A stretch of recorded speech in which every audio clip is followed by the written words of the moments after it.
Hey guys, be sure to visit my Facebook page store where you can buy anything figure related directly from me. I have a wide variety of figures, accessories, anything ranging from Hot Toys to SH Figuarts, Figma, and third-party items as well. All you have to do is message me on Facebook, visit my Facebook page for more info. I'll leave a link in the description below.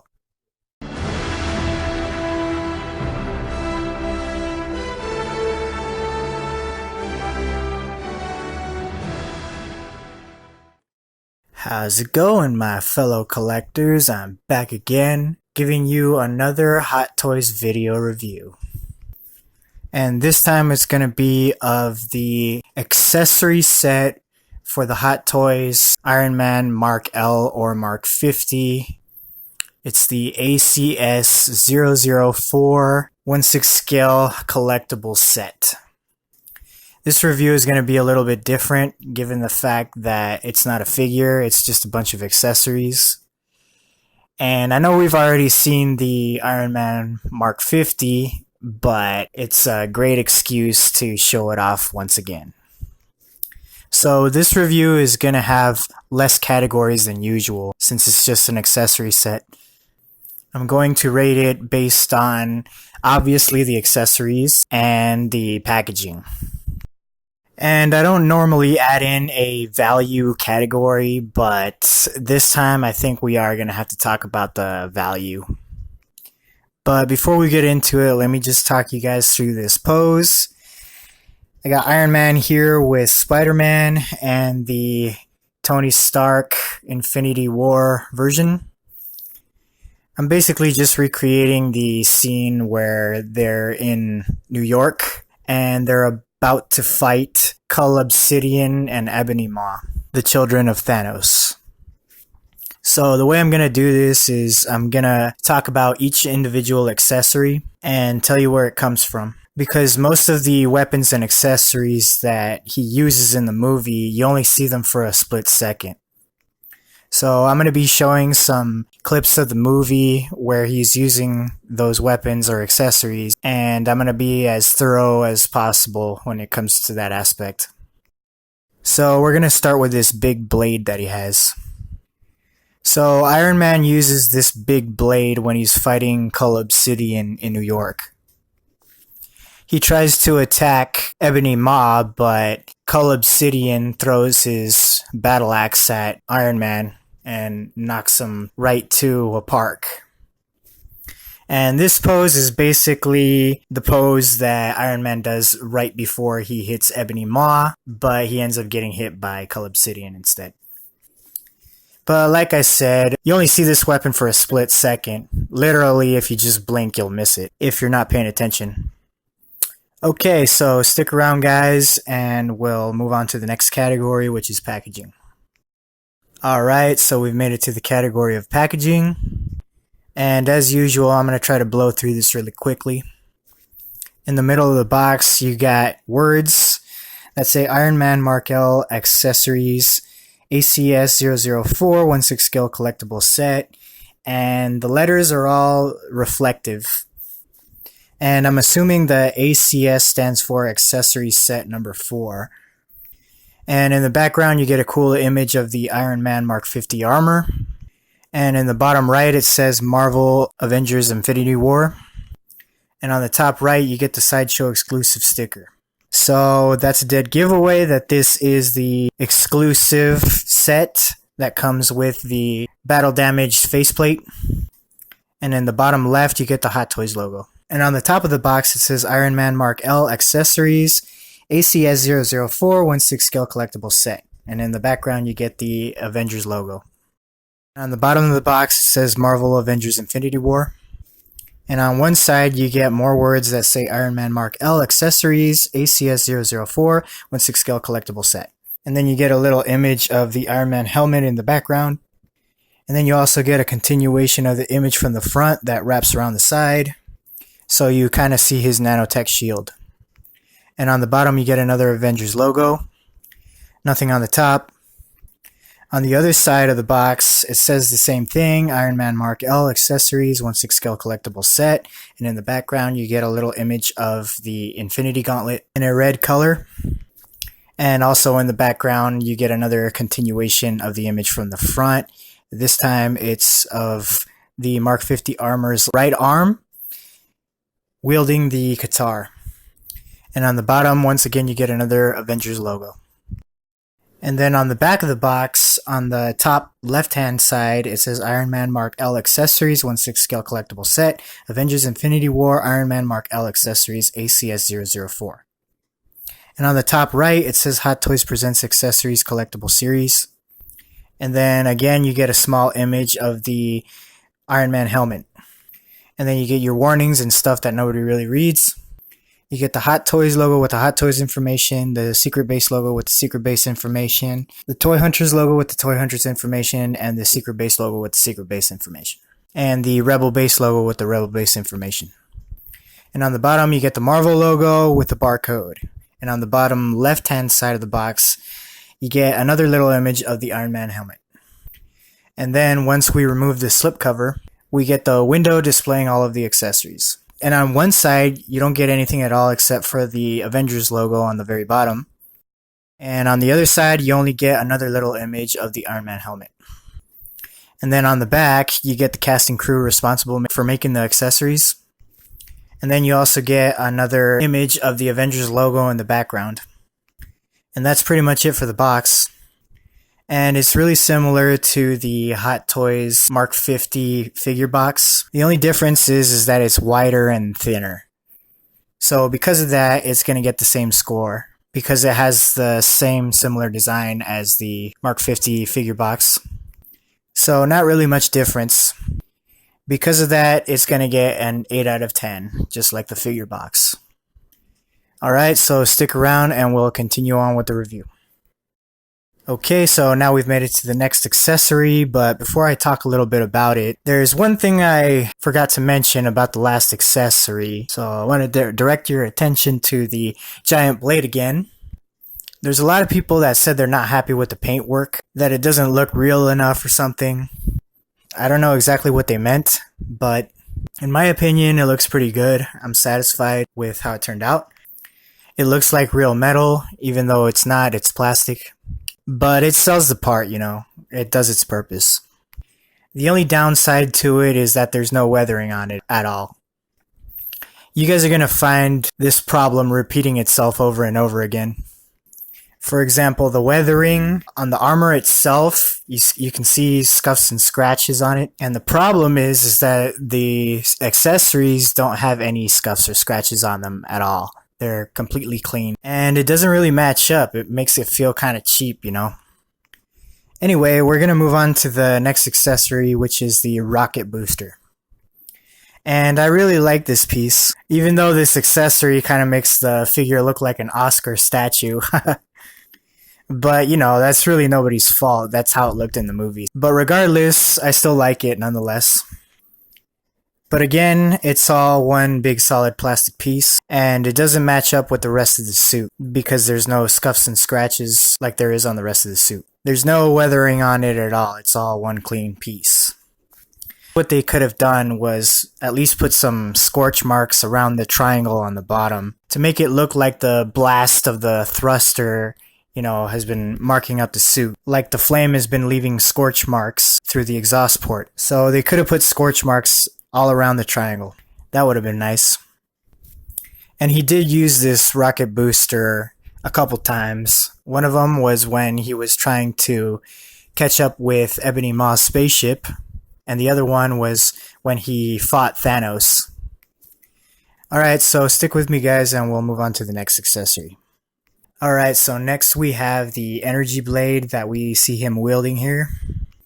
The hand that he's using to hold it also comes with the accessory set. He gets a pair of those actually in the accessory set, so they don't come with the normal figure. And in my opinion, this accessory is probably my least favorite. The paint job is okay, but it shouldn't be just okay because this is Hot Toys we're talking about. They usually go above and beyond. At least that's become their standard now. But this accessory is a little lacking. You see the lighter blue go into a darker blue going from the inside outward. It just looks a little bit too plasticky for my taste. And this is another weapon that he uses against Thanos in the Battle of Titan. And it's another one of those weapons that he uses for a split second. Just like I said before, if you blink, you'll miss it.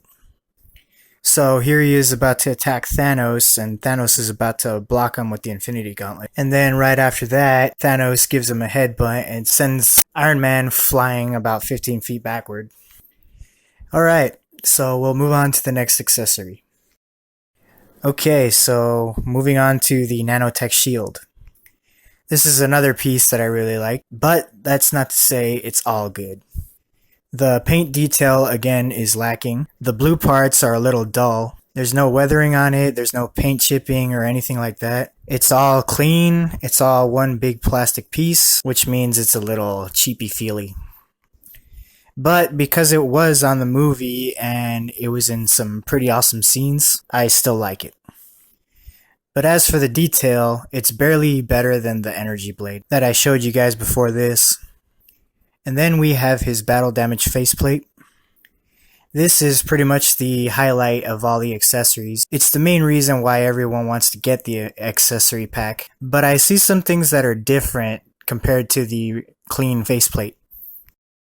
Here's the normal faceplate, and you can see some paint chipping on the red sections of the helmet.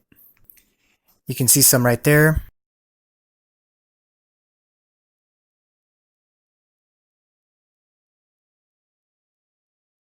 And the battle damage faceplate doesn't have that at all. It's got like a little scorch mark right there, and then the major battle damage on the very front, but on the red sections there's no paint chipping at all. So I don't know, I don't really get it, you know? Did they just not want to add any weathering at all to any of the accessories?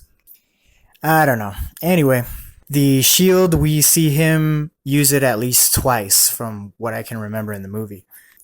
He used it once when he was fighting Cullub City in New York City. And he used it again in this recreation of the scene where he was fighting against Thanos on Titan.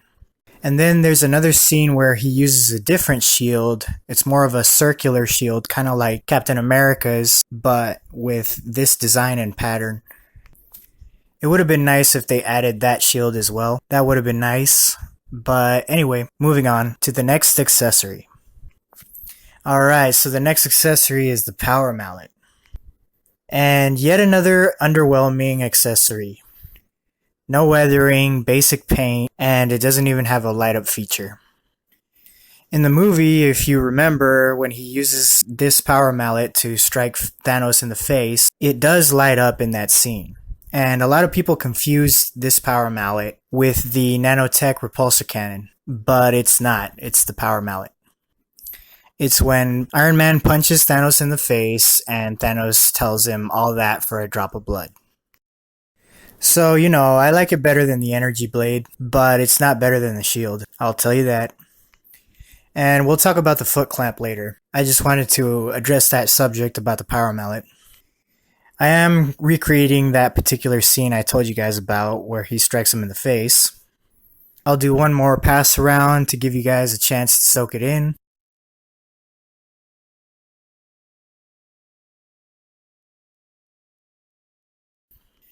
Okay, so stick around guys while we roll on to the next accessory. Okay, so now we have the Katar.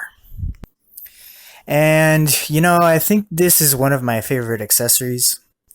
It's probably my second favorite, but that's not to say it's perfect either because it's also missing weathering and detail. It's also made of plastic, and they also give you an extra fist in this accessory pack so you can port the Katar onto the back of his fist, and then you just attach it to the wrist of the figure. So with this pose, I'm just recreating the final moments of the battle on Titan when Iron Man tries to stab Thanos through the abdomen, but he misses, and Thanos breaks off the Katar and returns the favor to Iron Man, but this time without missing. I'll let you guys soak this pose in as well, do some pass arounds.